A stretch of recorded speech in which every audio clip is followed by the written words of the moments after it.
She was just a teenage girl, sitting quietly in her first-class seat with a valid ticket in hand. But the flight attendant didn't even ask. She raised her voice, questioned her, and forced her to move to the back of the plane in front of silent, watching passengers. No one stood up for her. No one said a word.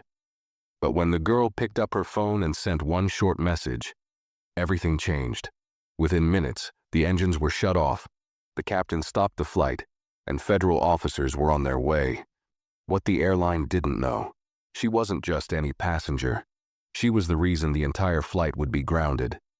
Before we start the story, comment below and tell us where in the world you're watching from today. And if you enjoy this kind of story, make sure to subscribe and turn on the bell icon so you never miss the next one. She sat quietly in seat 3B, her hands folded over a navy blue backpack resting on her lap. Her name was Tasha, a 16-year-old with a calm face and tired eyes. She had boarded early, her ticket tucked safely inside the sleeve of her hoodie. This was her first time flying alone, and even though she was a little nervous, she felt proud.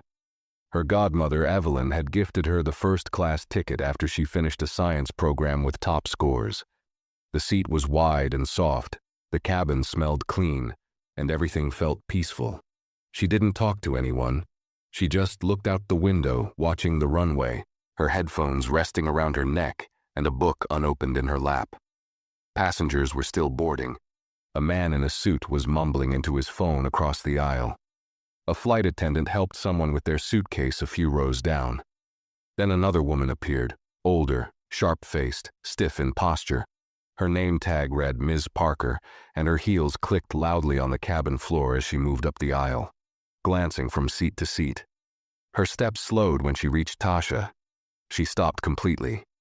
For a second, her eyes held a smile, but it faded the moment she took a closer look. "You're in the wrong seat," Ms. Parker said, her tone flat but loud enough for others to hear. Tasha turned to her, puzzled. "No, I think this is my seat," she said quietly. Ms. Parker's eyes narrowed. "This is first class," she added, her voice rising slightly. "Where are your parents?"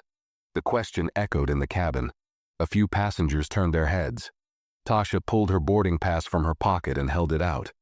"I'm in 3B, she said. Ms. Parker took the pass, scanned it quickly, and raised an eyebrow. She looked back at Tasha like something didn't add up. "This must be a mistake," she said. "There's no way." She caught herself, then hardened her voice. "You need to move, now." Tasha blinked. "But I have a first-class ticket," she said again, a little firmer this time. Ms. Parker didn't back down. She leaned slightly forward, placing one hand on her hip. "I don't know how you got this ticket, but you're holding up the boarding process. You need to take your things and move to the back." The tone of her voice was no longer firm. It was dismissive, cold, and loud. Passengers nearby looked uncomfortable. Some avoided eye contact. Others watched like it was a scene on TV. Tasha's face burned. She wanted to speak, to explain, but she saw it clearly. No one was going to help. So she stood, grabbed her backpack, and walked down the long aisle toward economy. Her head was low, her chest felt tight. She didn't cry. She wouldn't.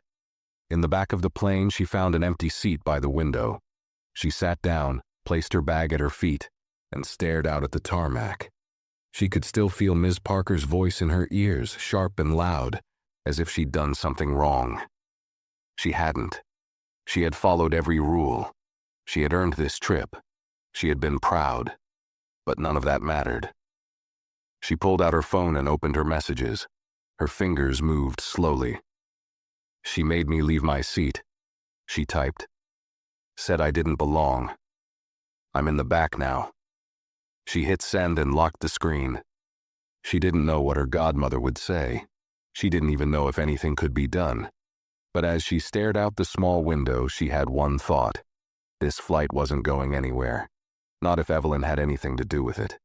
Tasha's phone vibrated only seconds after her message was delivered. She glanced down, expecting a short reply. Instead, it was just 2 words. "What happened?" Her stomach flipped. She could almost hear Evelyn's voice through the screen. Steady, calm, but unmistakably serious. Tasha hesitated, then typed slowly, her thumbs pressing harder than usual against the glass. Flight attendant made me move. She didn't believe the ticket was mine. She said I couldn't be in first class. The message bubble sat for a moment. Then another came through, short, sharp, clear. Flight number? Tasha reached into her hoodie again and pulled out the crumpled boarding pass. Her fingers trembled slightly now, not from fear, but from the rush of everything that had just happened.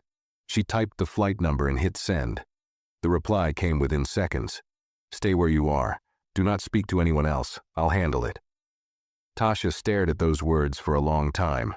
She'd seen her godmother fix things before, at family events, in meetings, even once during a school issue. But this felt different. They were already in the airfield, taxiing toward takeoff. What could she possibly do now? A strange calm settled over her, though, not because she believed everything would magically fix itself, but because when Evelyn said she'd handle it, she meant it. At the front of the plane, Ms. Parker stood in the galley, sipping water from a paper cup. She looked pleased. Her lips curled slightly as she straightened a stack of napkins. The other attendants moved quietly around her, most avoiding her eyes. One of them, a younger man named Luis, finally stepped closer, lowering his voice. "Hey, about the girl earlier," he started. Ms. Parker didn't let him finish. "What about her?" "She had the ticket," Luis said. "I saw it. It looked real." Ms. Parker let out a quiet laugh. "Lots of things look real. I've been doing this for 15 years. You learn to spot when something's off." Luis shifted uncomfortably. She wasn't causing any trouble. "She was in the wrong seat," Ms. Parker snapped. "I fixed it." Luis said nothing else. He just stepped back. Ms. Parker sipped the last of her water and tossed the cup away, the smug expression still on her face. But she didn't know what had just been set in motion. She didn't know that Tasha's godmother wasn't just a successful woman with connections. She was Evelyn Brooks, Director of Aviation Safety at the Federal Aviation Authority. And Evelyn didn't take humiliation lightly. Back in the cockpit, the pilot's phone lit up. A direct message from the ground control line marked URGENT. He picked up the line and frowned as he listened. The instructions were clear. Hold the plane. Do not taxi to runway. An official compliance concern had been raised, tied to a passenger on board. "Sir?" his co-pilot asked. The captain shook his head slowly. "We're not going anywhere yet." He picked up the intercom. "Ladies and gentlemen, we've been asked to remain at the gate a little longer due to a minor delay. We'll update you shortly." The passengers groaned softly. Most didn't think twice. Delays happened. No one questioned it. But for Tasha, it was the first sign that something was shifting. And for Ms. Parker, it was the beginning of a storm she never saw coming. Tasha sat still in the cramped economy seat, staring at the seatbelt sign as it blinked above her. She didn't move. She didn't speak. The message from her godmother echoed in her head over and over. "Stay where you are, I'll handle it." She could feel the energy in the cabin begin to shift. A few passengers were checking their watches. Others whispered to one another, wondering why the plane hadn't taken off. But no one looked at her. No one said a word. Meanwhile, in the front cabin, Ms. Parker moved down the first-class aisle with forced grace. She offered a tight smile here, a polite nod there, pretending everything was fine. She stopped at seat 3B, now empty, and adjusted the headrest as if that could erase what had happened just minutes earlier. One of the passengers, a woman with silver hair and a pearl necklace, leaned slightly toward her. "What's the holdup?" she asked. Ms. Parker gave a carefully measured smile. "Just a small delay. Should be resolved soon." She moved on quickly, not waiting for a reply. Inside, she felt the first flicker of discomfort. She glanced toward the cockpit door but didn't move toward it. Something didn't feel right. She straightened the folded blankets at an empty seat, trying to keep her hands busy. In the cockpit, the captain tapped his fingers on the armrest. He had just gotten off a second call, this one from someone he wasn't used to hearing from directly. A representative from the FAA, not a routine call, not a simple inquiry. The words were still fresh in his ears. "There's a complaint filed by Director Evelyn Brooks regarding an onboard passenger. You are to remain grounded until further notice. She wants answers immediately." The captain had flown for over 20 years. He'd dealt with engine faults, airspace reroutes, even aggressive passengers. But he had never received a call from someone like Evelyn Brooks. Her name carried weight, not just in aviation, but in government oversight. If she said, "Stop the plane," you stopped the plane. "Contact your senior cabin crew," the voice had said. "She'll need to explain why a first-class passenger with a valid ticket was removed from her seat without cause." The captain hung up, stood, and opened the cockpit door. "Ms. Parker," he called, his voice calm but clipped. She turned around. "Yes, Captain?" "Step up here, please." Passengers nearby glanced up. Ms. Parker's smile faltered. She smoothed her blouse with both hands and made her way toward the front. Inside the cockpit, the door closed behind her.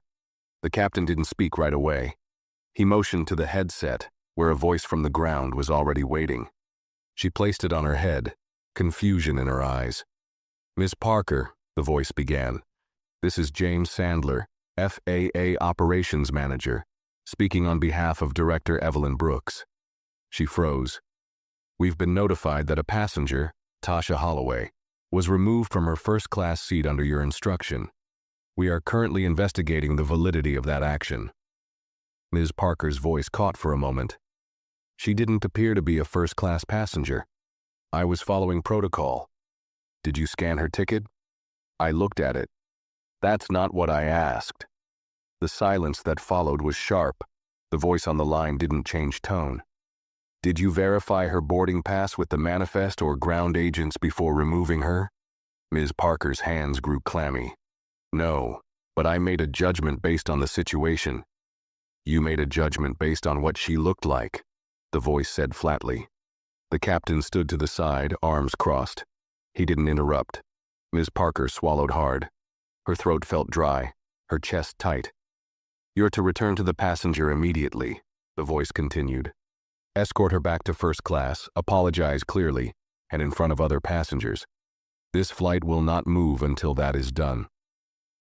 "And after that?" she asked, barely a whisper. "After that," the voice replied, "we'll be waiting when you land." The line went dead. Ms. Parker took the headset off with shaking fingers. For the first time in her career, she didn't know how to fix what she'd just broken. Ms. Parker stepped out of the cockpit slowly, her face pale and her steps unsteady. The confident stride she had earlier was gone. She avoided eye contact with the first-class passengers as she passed them, her hands fidgeting with the edge of her uniform. Each step down the aisle felt heavier than the last. She could feel the weight of the cabin's silence pressing down on her. Everyone was waiting for the flight to move, waiting for an explanation, though no one yet knew the real reason they were still grounded. As she neared the economy section, her eyes searched the rows until they landed on Tasha, who was still sitting quietly by the window. The girl hadn't moved. Her backpack was tucked neatly under the seat again, her arms folded across her lap. She stared out the window, calm on the outside, but her mind was spinning. She had no idea what was going to happen next, but she knew something had changed. She could feel it in the tension of the cabin, in the looks being exchanged between crew members, and now in the awkward presence of Ms. Parker approaching her seat. Ms. Parker crouched slightly, forcing a strained smile. "Miss Holloway," she began, her voice lower than before but still tight. "There seems to have been a misunderstanding. I'd like to escort you back to your original seat." Tasha turned her head slowly, her face unreadable. She didn't move. She didn't speak right away. Ms. Parker's forced expression began to falter. "I apologize for the confusion," she added quickly, "and for any inconvenience caused." Tasha blinked, then tilted her head slightly. "Confusion?" she said quietly. Ms. Parker nodded, her face tightening. "There was an error in seating." Tasha didn't raise her voice. She didn't need to. Her words cut in a quiet, firm tone. "You checked my ticket. You saw the seat number. And you still told me to move." A few passengers nearby turned their heads subtly. The ones who had heard the earlier commotion now listened closely, their interest suddenly sharper. Miss Parker shifted her weight from one foot to the other, her hands stiff at her sides. "I may have made a mistake in judgment," she said carefully. Tasha watched her for a moment, then looked down at her phone. She typed a short message and hit send. "She's here. Says it was a mistake." A reply came almost instantly. "Make her say it." Tasha put her phone back in her pocket and stood up slowly. She turned to face Miss Parker, who straightened up as she did. "I'll go back," Tasha said, her voice steady. "But I want to know something." Miss Parker tensed. "Why did you assume I didn't belong in that seat? You didn't ask anyone else for their ticket, just me." "Why?" The question hung in the air like a spotlight. Miss Parker opened her mouth, but nothing came out. The nearby passengers stared openly now. Some shifted in their seats. Others stopped pretending not to listen. Tasha didn't look away. She held her gaze. "If you're going to apologize," she said, "say what you really did." Miss Parker's lips parted, but her voice caught in her throat. This was unfamiliar ground. She had never been on this side of a conversation, never had to explain herself like this. Her hands felt cold. "I misjudged you," she finally said. Tasha didn't smile. She didn't gloat. She nodded once, then picked up her backpack. The two of them walked back up the aisle together, one in silence, the other under the full weight of watching eyes. And as they entered the first-class cabin again, passengers turned. Some looked surprised, others looked away, ashamed. Tasha returned to seat 3B and calmly placed her bag back beneath her feet. She sat down, folded her hands in her lap, and stared straight ahead. Miss Parker stood beside her, unsure what to say next. "If there's anything you need," she mumbled, "please let me know." Tasha opened her book without looking up. The conversation was over. Miss Parker turned and walked back up the aisle, her face flushed, her steps quick and uneven. She disappeared into the galley like a shadow slipping out of sight. The moment she left, a strange hush settled over the first-class cabin. People avoided looking at Tasha, but their silence said everything. She could feel the shift, not just in the flight, but in how she was being seen. A few hours ago, they didn't even notice her. Now they couldn't stop glancing in her direction, pretending they weren't. Tasha leaned back in her seat and took a breath. She still felt the pressure in her chest, but it was different now. The fear had faded, replaced with something stronger. Control. Not power in the loud sense, but quiet, steady strength. She opened her book again and stared at the page, though she wasn't reading. Her eyes were focused, but her thoughts ran elsewhere. Across the aisle, a man in a navy blue blazer cleared his throat. He leaned over slightly, his voice low. I saw what happened earlier," he said. Tasha didn't turn her head. She kept her eyes on the page. "Did you?" He nodded awkwardly. "It was unfortunate." She finally looked up, one eyebrow raised. "Unfortunate?" He shifted in his seat. "Yes, well, clearly a misunderstanding." She studied him for a second, then gave a small, controlled smile. "You mean it was a choice?" The man opened his mouth, then closed it again. His fingers tightened around the armrest, and he slowly leaned back into his seat without saying another word. Tasha went back to her book, flipping the page even though she hadn't finished the last one. Her phone buzzed in her lap. She glanced at it. Another message from Evelyn. "Sit back and relax. I'm not done yet." She didn't respond. She just turned the phone face down and exhaled slowly. In the galley, Ms. Parker leaned over the counter, gripping it with both hands. Her breathing was shallow, her mind racing. She had walked passengers out before. She had handled angry customers, ignored complaints, enforced rules without flinching. But none of those moments came back to haunt her the way this one already was. Because this time, she hadn't just kicked someone out of a seat. She had exposed something uglier. And now, she was being watched. Her fellow flight attendant, Louise, stepped into the galley behind her. He didn't say anything at first. He just stared for a moment, then finally spoke. "You really messed up?" he said. Ms. Parker didn't answer. "She's not just some kid," Luis added. "Do you know who her godmother is?" "I know now," she muttered, her throat dry. Luis folded his arms. "Then you know this isn't going to stop at an apology." Ms. Parker turned her head slightly, her eyes hollow. "I did what I thought was right." "No," he said quietly. "You did what you assumed." She looked away, her jaw tightening. Back in the first-class cabin, Tasha took another sip of water. The silence around her had changed. It wasn't ignoring her anymore. It was filled with discomfort. Everyone knew what had happened. Everyone had seen how she was treated. And now they were being forced to sit with the truth that they had done nothing. Not one of them had spoken up. Tasha wasn't angry, not anymore. She was watching. And she knew this was far from over. The plane still hadn't moved. Passengers began to notice. The soft mechanical sounds that usually signaled pushback were missing. No rumble of engines, no announcements about takeoff. Just silence broken by occasional whispers and impatient sighs. A few passengers rang the call buttons. One elderly man removed his earbuds and glanced out the window, confused. A woman with a tablet muttered something under her breath and flagged down Luis as he passed by. "Is there a delay?" she asked. Luis nodded. "We've been asked to hold at the gate a bit longer. The captain will update everyone shortly." He smiled politely and kept walking, but the worry in his eyes didn't match the reassurance in his voice. In the cockpit, the captain sat back in his chair, arms folded, eyes focused on the instrument panel he wasn't allowed to touch yet. The call from the FAA still echoed in his ears. Evelyn Brooks herself had demanded answers. And when someone at her level spoke, people listened. Hard decisions weren't coming from the airline's customer support team anymore. They were coming from the top of the aviation authority. A few moments later, the in-flight phone buzzed again. He answered quickly. The voice on the other end was calm, but firm.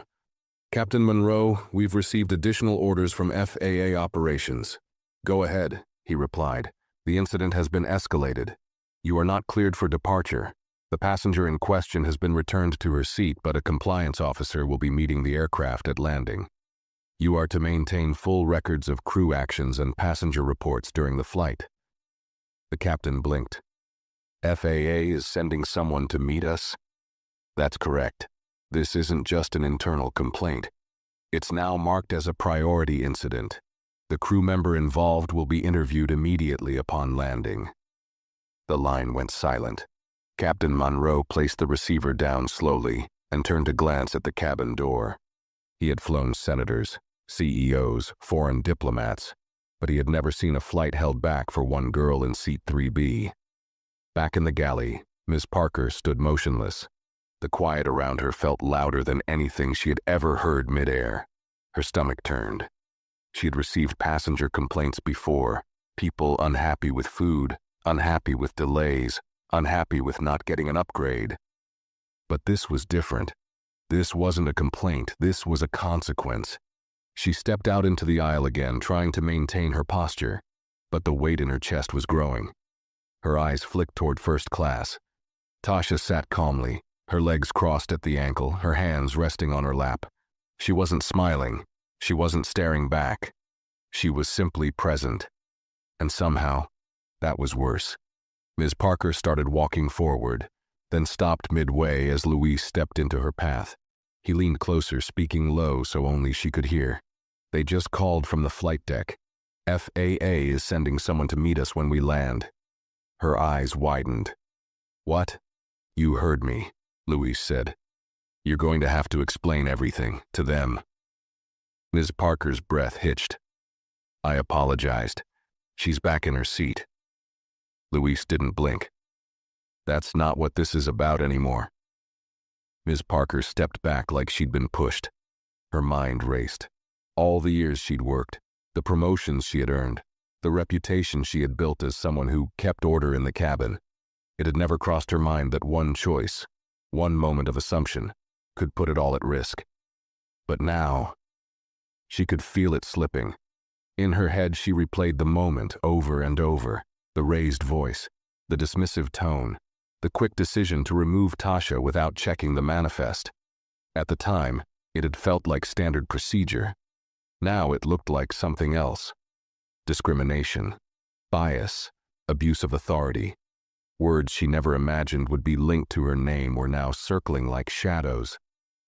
Luis lowered his voice one last time. "They're going to ask you why you didn't question anyone else. Be ready." He walked away, leaving Ms. Parker standing alone in the aisle. The glances from passengers pierced through her. She wasn't in control anymore. The uniform that once gave her authority now felt like a target on her back. And up ahead, Tasha remained silent. She didn't need to say a word. Everything was already being said without her. The captain's voice crackled through the cabin speakers, calm and practiced, but with a weight that made people listen closely. "Ladies and gentlemen, this is your captain speaking. We've been advised to delay our departure due to a required compliance check. We apologize for the inconvenience and appreciate your patience. We'll be underway as soon as we're cleared by ground control." There was a pause. A few people muttered, some sighed, but no one yet understood what kind of compliance check this really was. Tasha sat motionless, eyes steady, but her heart beat faster now. The pieces were moving. Her godmother didn't make threats. She made decisions. And this wasn't just about an apology anymore. Something bigger was happening. She reached down and pulled her phone from her bag. Another message lit up the screen. "Evelyn, the FAA board has flagged the flight. They're logging every crew action now. If anything else happens, tell me immediately." Tasha read the message, then turned off the screen and placed the phone gently back into her lap. She wasn't afraid anymore. She was watching, listening, learning, and she was ready. In the galley, Ms. Parker paced in a tight line, her palms damp, the pit in her stomach growing deeper by the minute. She had hoped the captain's announcement would settle things, but instead it made the air heavier. Her thoughts jumped around wildly. What would she say when questioned? That she thought the girl was in the wrong seat? That she was just following orders? That she had made an honest mistake? None of it would hold up. Not when there were witnesses. Not when the captain had spoken directly to the FAA. Not when she had been the only crew member to approach that one passenger and question only her. Luis leaned into the galley again. "You should go sit down before you faint," he said flatly. "I'm fine," she snapped, though her voice cracked. "No, you're not. You've been in this job long enough to know this doesn't blow over. You might as well start thinking about what you're going to say when we land, because someone in a suit is going to ask you to explain exactly what you saw that made you drag a teenager out of a first-class seat." "I didn't drag her." "You humiliated her," Luis interrupted. "And you're only sorry now because someone important noticed." The words hit harder than she expected. She looked away. Luis didn't add anything else. He just walked out and left her to the silence. At the front of the cabin, passengers had begun murmuring again. The delay was stretching. One woman stood to use the restroom and passed by Tasha's seat. She paused for a second, just long enough to make eye contact. She didn't speak, but the expression on her face said more than words could. "I saw. I didn't do anything. And I know it." Tasha held her gaze only for a moment, then returned her attention to the window. Outside, the ground crew moved slowly, waiting for clearance that hadn't come. Inside, tension built with every second. The man in seat 2C, a marketing executive with an expensive watch and a trembling leg, finally spoke up to the woman beside him. "They must be checking the plane." She gave a small shake of her head. "It's not the plane." "Well, what else could it be?" he asked. She hesitated, then nodded toward Tasha. "It's her." He followed her gaze, his face tightening with realization. "She's the reason we're still on the ground," the woman added. "You didn't see what the flight attendant did earlier, did you?" He looked guilty. "Number I was on a call." "Well," she said, voice low, "you missed something ugly." Passengers were beginning to understand that this wasn't mechanical, it wasn't technical, it was personal. and it was being handled by someone with enough power to freeze an entire aircraft in place. Tasha wasn't the same girl who had been sent to the back of the plane. She wasn't nervous anymore. She wasn't confused. She was centered, grounded, like the plane around her. And Ms. Parker? She was falling apart behind the curtain.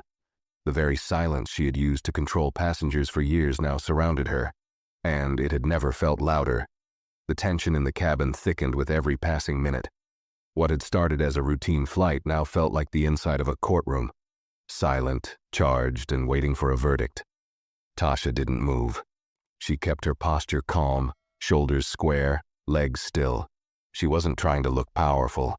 She simply refused to look small. In the galley, Miss Parker sat on a metal jump seat, elbows on her knees, forehead resting in one palm. She hadn't checked the time. She hadn't spoken to anyone since Luis walked away. Her thoughts played like broken audio in her head, snippets of conversations, her own voice echoing back at her. Where are your parents? You don't belong here. Move to the back. She had said it all out loud, in front of people, without hesitation. At the time, it felt like control. Now, it sounded like evidence. She finally looked up when the phone near the galley buzzed. A crew member picked it up and passed it to her with a glance. Ms. Parker pressed it to her ear. The voice on the other end was cool and unfamiliar. "This is Devin Mercer, senior investigator with the FAA, Ms. Parker?" Her throat tightened. "Yes. We've received your name in a report concerning an incident on Flight 263. I need to inform you that upon landing, you'll be escorted to a separate area for formal questioning." Ms. Parker didn't respond. "This will not be optional," the voice added. "Please do not speak further with the passenger involved. Any additional comments may be included in the investigation record." She nodded, though he couldn't see her. "Understood," she whispered. The line clicked off. She set the phone down slowly and leaned back against the wall, letting out a breath she didn't realize she was holding. Her hands were shaking now, the kind of shaking you can't control, the kind that starts in your chest and spreads without warning. She wasn't being corrected. She was being investigated. Across the plane, passengers began whispering with more purpose now. Something had shifted, something real. A few people were quietly putting pieces together, while others sat stiffly in their seats, hoping no one asked them what they had seen or failed to do. Luis walked past first class again and glanced at Tasha. She looked at him briefly, then back out the window. He didn't stop. He didn't say anything. But his silence carried a kind of respect, not pity, not sympathy, just a quiet acknowledgement of someone who had endured something and never once raised her voice. At the front of the plane, the cockpit door opened again. Captain Monroe stepped out and walked slowly down the aisle toward the galley. He stopped in front of Ms. Parker, his expression unreadable. "They're meeting us on the tarmac. Security will escort you first," he said. She nodded. Her eyes didn't rise. "They've also requested a full statement from all cabin crew," he added, "including passengers seated nearby." "I understand," she said, barely audible. "Good," he replied, then turned to leave. He paused for a moment and added, "I suggest you think about what you're going to say. Carefully." As he walked away, Ms. Parker sank lower in her seat. Every second stretched like an hour. Back in seat 3B, Tasha checked her phone again. A new message appeared. "Evelyn, FAA security will meet the plane. You'll be the last to leave. Just stay calm." She typed a quick reply. "I'm fine, just watching everything." And she was, watching the quiet glances, watching the weight of silence shift from her shoulders to everyone else's, watching Ms. Parker unravel behind the curtain she used to control. This wasn't a tantrum. It wasn't revenge. It was accountability, wrapped in silence. And the longer the plane sat unmoving on the ground, the clearer it became to everyone on board. This wasn't just a delay. It was justice. The cabin remained unnaturally quiet as the plane continued sitting motionless at the gate. The usual sounds of takeoff, the engine rumble, the flight crew's cheerful announcements, the comforting bump of wheels pulling back from the bridge, never came. Time stretched. Every minute on the tarmac only deepened the sense that something far more serious was unfolding. Tasha sat still, her phone resting face down on her tray table. She wasn't scrolling. She wasn't messaging anymore. She didn't need to. Every part of her could feel the shift in atmosphere. The same passengers who had ignored her now sat tense, exchanging uneasy looks, too aware of her presence to pretend she wasn't there. The man who had earlier called the delay unfortunate now avoided her gaze entirely. Even the woman beside him sat with her hands clasped tightly in her lap, the screen of her tablet untouched. The silence wasn't just awkward, it was heavy, exposing, and no one wanted to be the first to speak. At the rear of the plane, Miss Parker stood in the galley, still frozen in place. Her breathing was shallow. She kept glancing at the curtain, as if trying to decide whether to walk back through it or disappear behind it. Her hands were damp, her thoughts looping without pause. 10 years. That's how long she had worn that uniform. 10 years of flight hours, promotions, control. She had believed her instincts were enough, that a glance could tell her what kind of passenger someone was. What she didn't see until now was how that same instinct had led her straight into the worst mistake of her life. She thought she was protecting order, but what she had really protected was her own assumption. Luis returned to the galley, his arms crossed. He didn't speak right away. He simply watched her for a moment. Miss Parker turned toward him, her voice small. "They're going to fire me, aren't they?" Luis didn't nod. He didn't shake his head. He simply said, "I don't know." She pressed her back against the wall, staring past him. "I've worked too hard for it to end like this." "Then maybe you should have looked twice at her ticket," he said quietly. "Or maybe just spoken to her like a person." She winced. "It didn't feel like this before." Luis tilted his head. "That's because no one ever challenged you before." She turned away, biting her lip. In first class, the energy shifted again when the cockpit door opened once more. The co-pilot stepped into the aisle, leaned toward the nearest crew member and whispered something. The flight attendant nodded and moved to the intercom. "Ladies and gentlemen, thank you for your continued patience. We've received clearance to begin boarding procedures for the next flight shortly. In the meantime, we'll be preparing the cabin for disembarkation. Please remain seated until the seatbelt sign is turned off." But it wasn't just the usual message. The way it was delivered, the emphasis on the word disembarkation, left people confused. They were still at the gate. No one had moved. Tasha turned her head slightly and noticed it too. From the galley, Ms. Parker stiffened. She knew exactly what that announcement meant. The flight wasn't taking off. It was ending. Outside the plane, a dark vehicle pulled up to the gate. It wasn't the usual luggage cart or food service truck. It was a black SUV with tinted windows and government plates. And beside it stood 2 uniformed security officers, one from the airline and the other from the FAA. Inside, Captain Monroe received the final confirmation through his headset. He turned to his co-pilot and nodded once. "They're ready to come aboard." At the back of the plane, Ms. Parker leaned heavily against the counter, her knees weakening. Luis glanced at her again but said nothing. There was nothing left to say. In seat 3B, Tasha glanced down at her phone one more time. A final message from Evelyn appeared. "Security is boarding now. Stay seated. Don't speak unless asked. You've already said enough." And she had, without shouting, without demanding, without ever raising her voice. Tasha hadn't asked to be noticed, but now the entire plane was watching her, and the one person who had tried to silence her was about to be called out in front of everyone. The cabin door opened with a subtle click, but the energy it released felt anything but small. Every head near the front rows instinctively turned toward the sound. 2 figures stepped onto the aircraft, a tall woman in a black FAA uniform, her expression unreadable, and a clean-shaven man in a dark suit with a badge clipped to his jacket. Neither of them smiled. Neither spoke a word as they walked briskly past the business class rows and entered the heart of first class. Passengers didn't know who they were, but they could feel it. This wasn't routine. This wasn't about a missing bag or a maintenance issue. This was something heavier. Something official. Tasha sat still, watching them approach from the corner of her eye. Her expression never changed. No fear, no satisfaction, just calm. The FAA officer stopped at the row where she sat and looked down.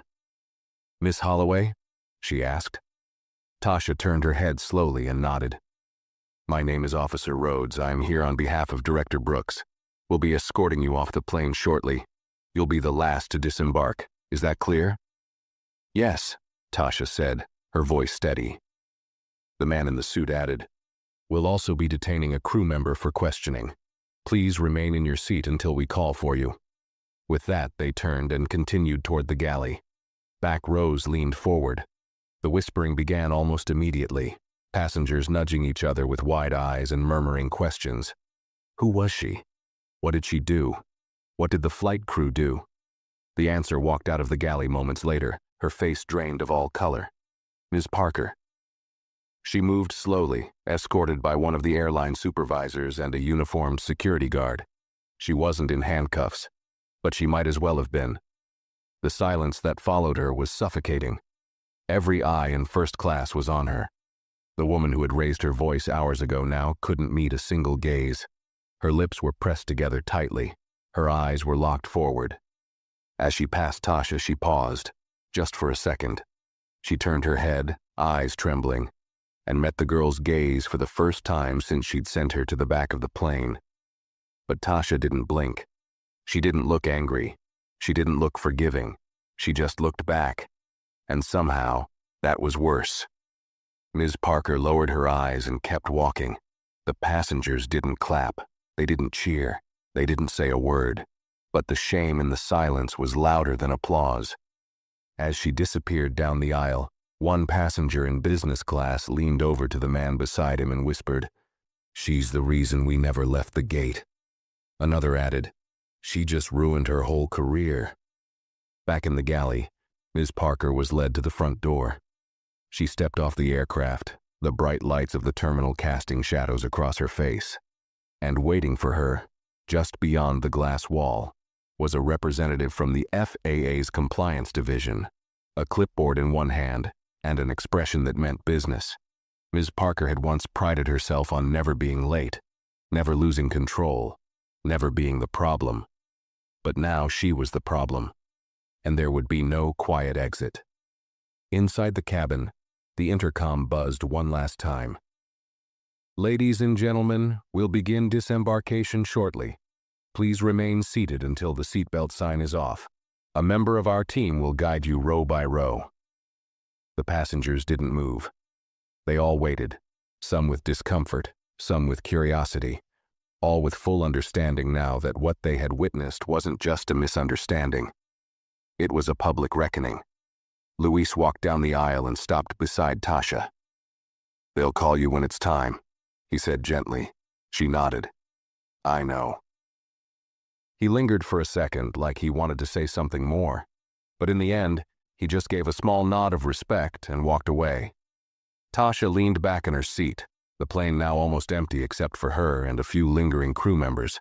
The curtain had been pulled back, the secrets exposed. She hadn't shouted. She hadn't threatened. She didn't have to. One call, one truth.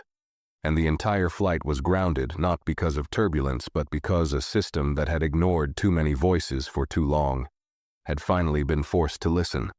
The last of the passengers were escorted off row by row, the quiet shuffle of footsteps echoing through the now half-empty aircraft. Most kept their eyes down, awkward and uncertain, the earlier confidence they carried at boarding long gone. Not a single person had the courage to speak to Tasha, not even those who had watched her humiliation and said nothing. And yet, their silence now felt like something else entirely. Recognition, not pity, not guilt, just the uncomfortable awareness that they had witnessed a wrong and hadn't acted. That kind of silence carried weight. Tasha remained seated in 3B, her hands folded in her lap, the tray table still down with her phone resting atop it. She glanced at the dark screen again. No new messages. None were needed. Evelyn had said she'd take care of everything. And she had. Through the open curtain, Tasha could see part of the jet bridge now. A line of suited officials and staff waited beyond it. Some from the airline, some from the FAA. The black SUV was still parked below the terminal window, headlights faint against the concrete, its presence a clear signal. This flight would not be brushed off with paperwork. Inside the cabin, Captain Monroe stood by the cockpit door, arms crossed, watching the last few moments unfold. He hadn't said much throughout the flight, but he'd been paying attention. And now, as he looked at the girl still seated in first class, he understood something clearly. This was going to change the way they operated. Luis returned to the cabin, this time with Officer Rhodes walking just behind him. "Miss Holloway," she said, her tone respectful but direct. "We're ready for you." Tasha stood up slowly. She didn't rush. She didn't glance around. She simply grabbed her bag from beneath the seat, slung it over her shoulder, and gave one last look at the cabin where everything had started. She had boarded quietly. She had followed the rules. She had taken her seat without causing trouble. And for that, she had been stripped of dignity, challenged, and forced to move, to shrink, to disappear. But she hadn't. She'd stood her ground without shouting, and now she was walking out, not just as a passenger, but as the reason the entire industry would remember Flight 263.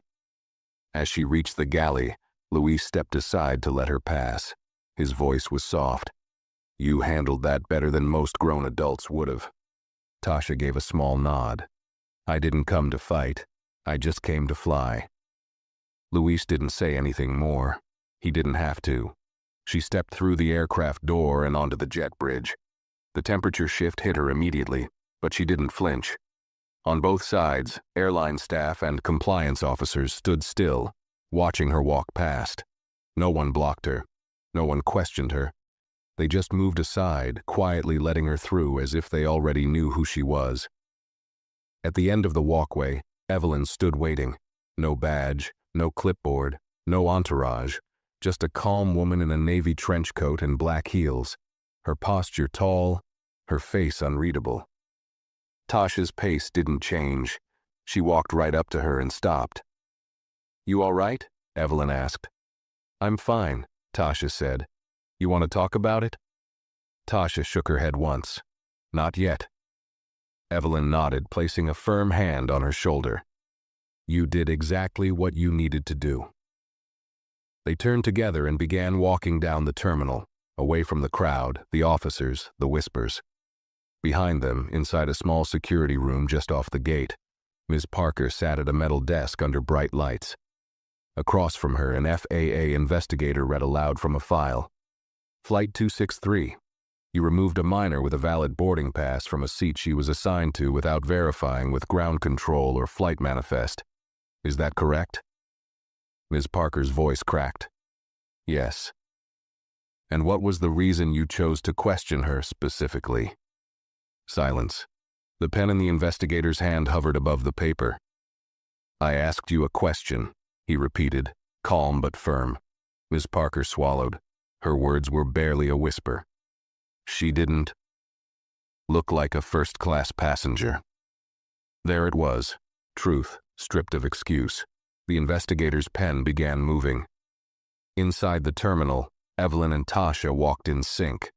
People passed them without noticing, faces buried in phones and flight monitors.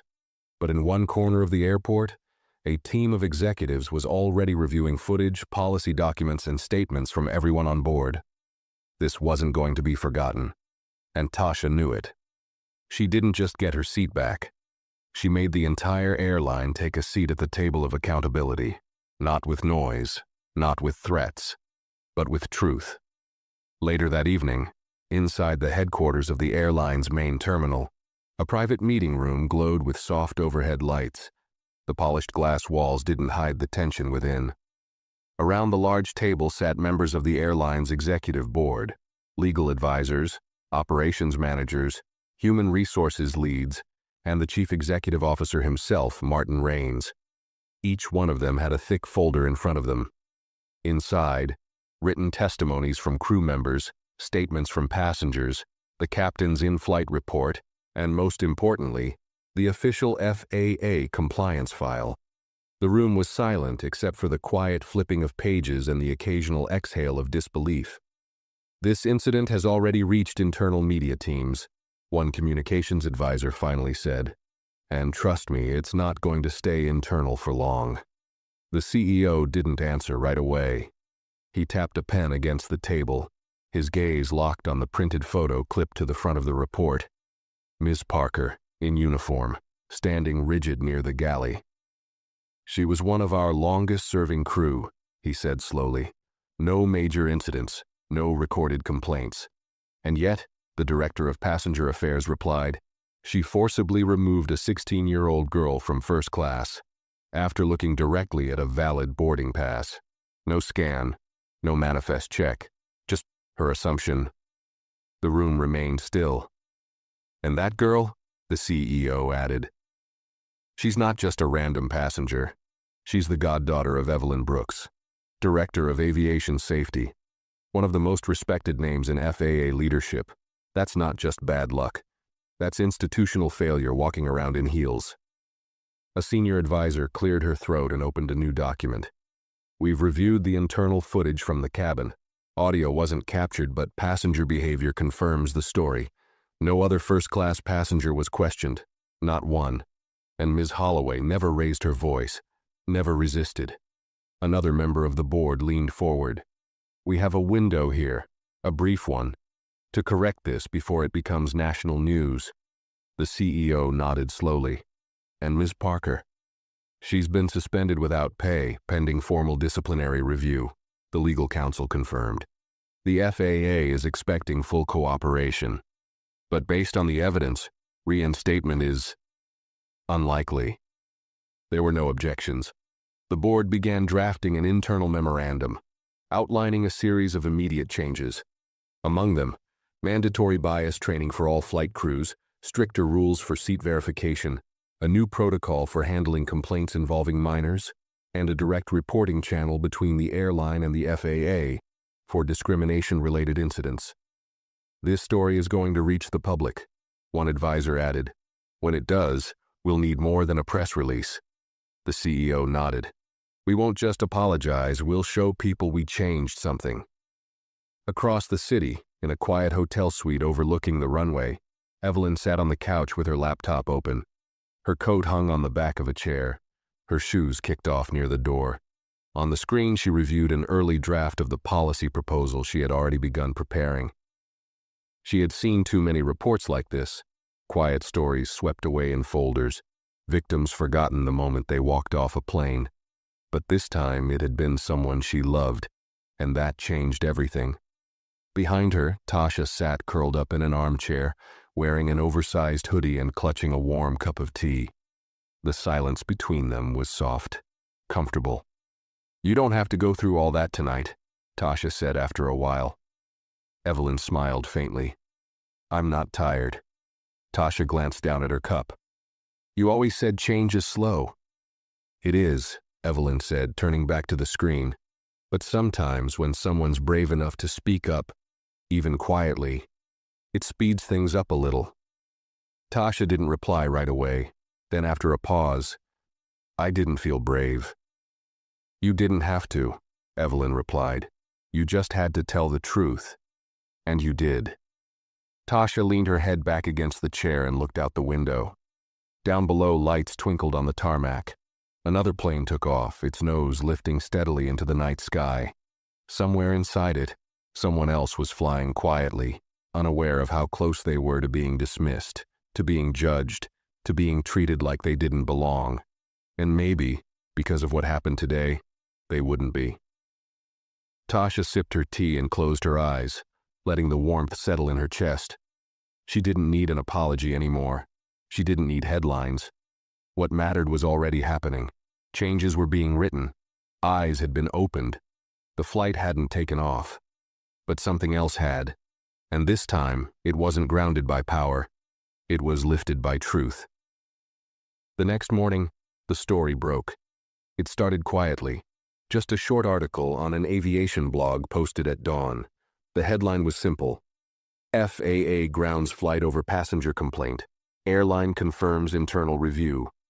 At first glance, it read like standard travel news, but buried in the middle of the article was a sentence that would ignite a storm.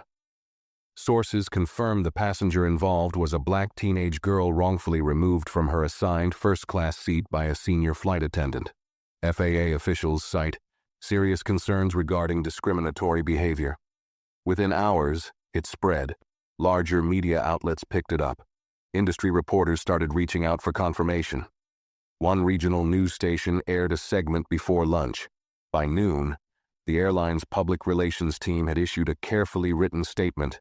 We are aware of an incident on Flight 263 involving one of our crew members and a first-class passenger.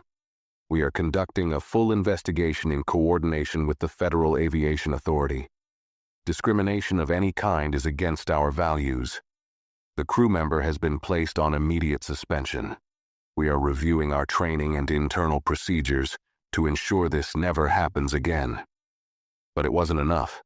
By mid-afternoon, video clips from passengers began circulating on social media. A few had captured the moment Ms. Parker was escorted off the plane. One video, just 15 seconds long, showed Tasha walking calmly down the jet bridge, a security officer following a few paces behind.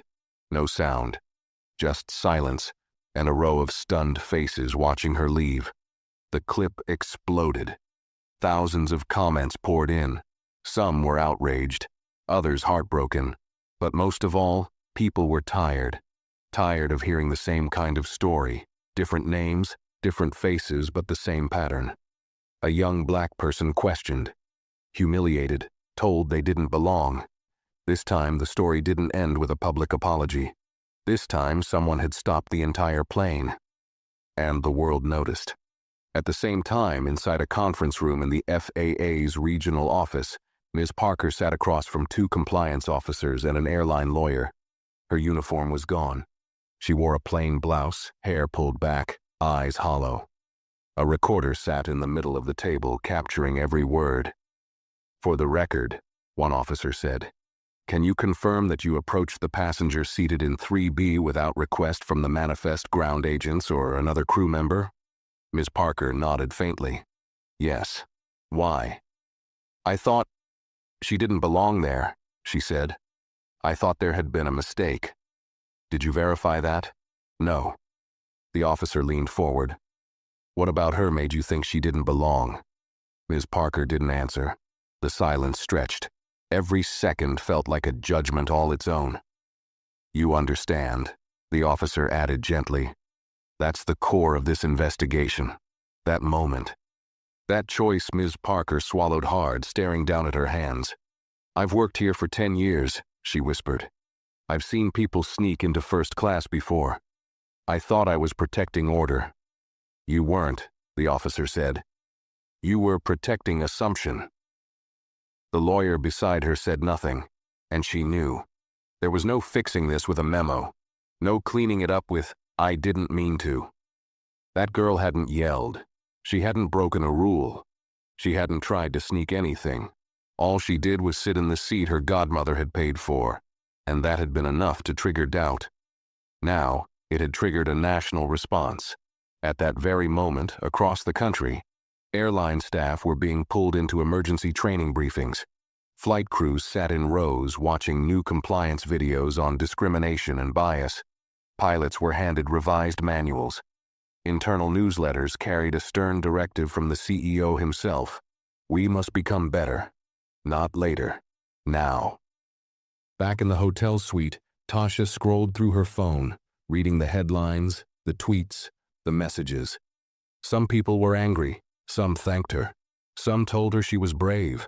Others asked what she planned to do next. But she didn't want attention. She hadn't wanted any of this. She only wanted to take her seat like everyone else. Evelyn walked into the room with 2 mugs of coffee. You're trending, she said, setting one down. Tasha didn't look up. I saw. Evelyn paused. You all right? Tasha nodded. It's just weird. Seeing people write about you like they know who you are. Evelyn sat across from her. They don't have to know you, they just have to know what happened and why it mattered. Tasha finally looked up. Do you think it'll change anything? Evelyn didn't answer immediately. She took a sip of her coffee, then said, It already has. And it had. The headlines might fade, the media might move on, but the policy changes, the training, the conversations happening inside the halls of power, those would last, because a quiet girl on a plane had refused to be invisible. And now no one could look away. By the end of the week, the story had reached every major news outlet. National broadcasts debated it during primetime. Civil rights groups released statements. Hashtags trended on social media. Schools discussed it in classrooms. In airports across the country, employees whispered about it in break rooms, referencing it not by flight number but by nickname. The grounded girl. It wasn't just the headlines that struck people. It was the silence of it all. The girl hadn't argued. She hadn't resisted. She hadn't shouted. She had simply told the truth, stayed seated, and made one call. That's what caught everyone off guard. That someone so young, so calm, could freeze an entire airline with nothing but quiet, dignity, and facts. News shows replayed the footage of her walking down the jet bridge. Podcasts dissected the timeline. An op-ed in the New York Times ran under the title, She Didn't Belong, or You Didn't Want Her to? People started asking questions inside their own homes. Would I have spoken up if I were on that flight? Why did no one challenge the flight attendant? How many times has this happened without the world watching? But it wasn't just society watching now. The airline was watching too. Under the weight of public pressure and FAA oversight, an internal overhaul began. Ms. Parker's suspension became permanent termination. A formal announcement was made, citing a clear violation of passenger rights and company ethics. Her name, once respected in aviation circles, now carried a legacy no one wanted attached to theirs. At corporate offices, mandatory bias training was no longer a yearly module. It became monthly, interactive, and monitored. A new whistleblower policy was implemented protecting both passengers and crew who reported discriminatory behavior. Even boarding procedures changed. A two-step verification process was created to prevent staff from questioning passengers based solely on appearance. Airline unions, initially quiet, stepped forward with suggestions of their own.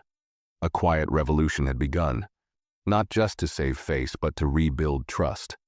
And while the airline reshaped its image, a separate ripple spread through the public. Tasha had become a symbol, not a hero in a cape or a loudspeaker, but something even more powerful. A reminder that dignity doesn't have to be loud to be unshakable. Schools invited her to speak. Advocacy groups asked her to join panels. Journalists requested interviews. She turned most of it down. She didn't want to be a face for a movement. She just wanted to live her life again. One evening, Tasha and Evelyn sat at a small community hall where local teens gathered for weekly mentoring sessions. It wasn't a press event. No cameras, no speeches, just a room of young girls asking honest questions. One girl, no older than 15, raised her hand. "Were you scared?" she asked. Tasha looked at her for a moment, then nodded. "Yeah, a little." The girl leaned forward. "So how did you stay calm?" Tasha smiled gently. "Because I knew I didn't do anything wrong, and I knew someone had my back." The room went still.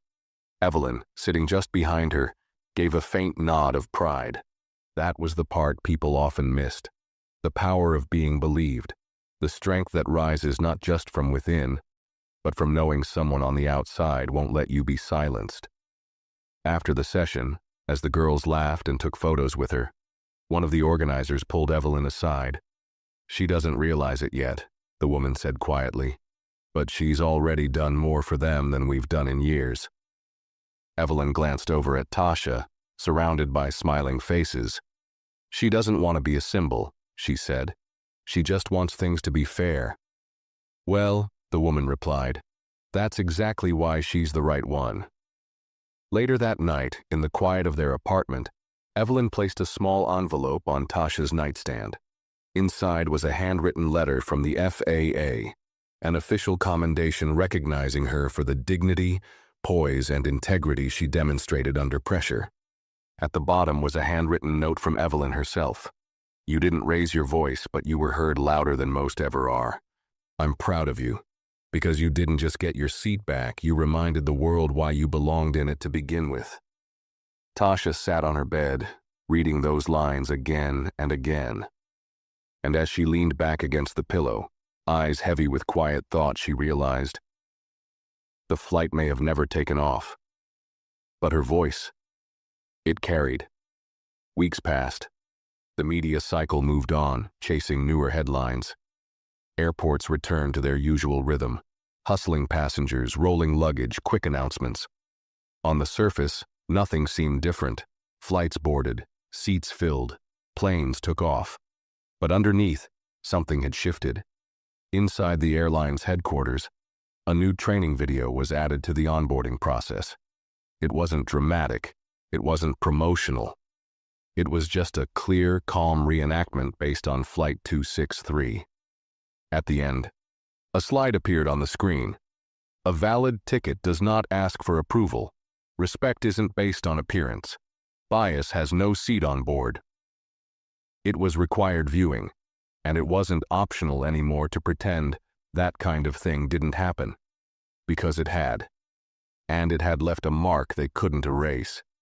Meanwhile, in a small high school auditorium 3 states away, a teacher paused her class and handed out printouts.